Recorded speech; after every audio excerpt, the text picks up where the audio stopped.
Alright, we are back with a 2.2 Iron Duke from a mechanic shop, and he could not find a replacement engine, so we're going to do a quick rebuild on this one. I know nothing about it.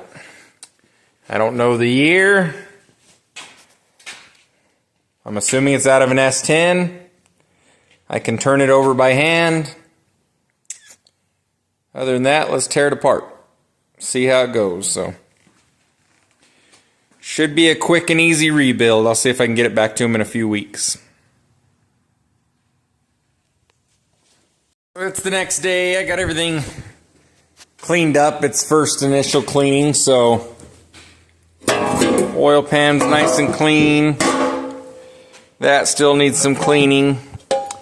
But crankshaft is pretty much perfect condition, so we'll just lightly polish it up. Camshaft is perfect condition, and it's a roller cam, so we'll probably use new lifters and a new timing gear, even though this timing gear is really good condition, but it's a fiber one. So I'm going to look into that a little bit to see if I want to use iron or fiber or whatever. The pistons themselves are pretty much perfect condition. All the rods, everything. So, block cleaned up pretty nice. So I think what happened, there's a little bit of a lip there. What usually happens to these engines, I think this is like a 1991. So I think what happened is that the rings and cylinders just got wore out. You can see there's not a sign of crosshatch in there at all, because they had pretty shitty rings in that generation. Chevys did, because I've seen that a lot.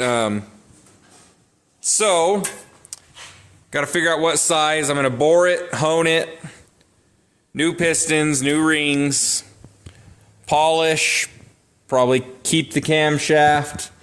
And then the valves were a little bit dirty.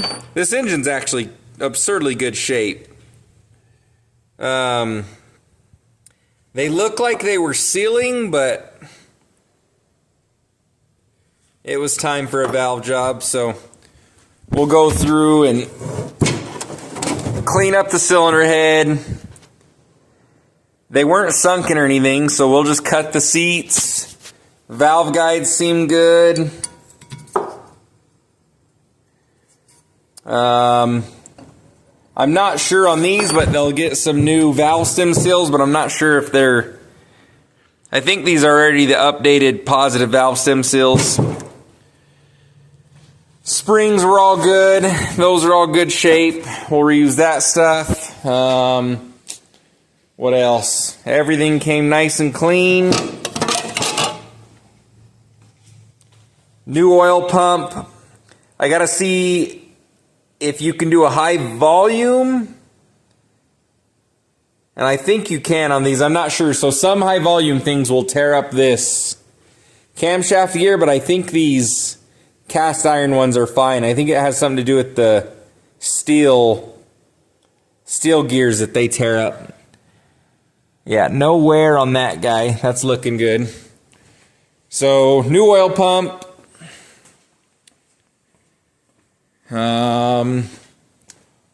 All the bearings were pretty good.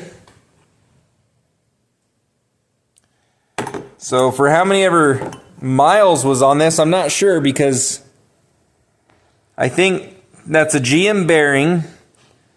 Everything that I've seen, I think, is standard. I don't think there's any oversized parts here. So I think this might be an original engine. It looks like it to me. It doesn't look like it's been into before. I'm not sure on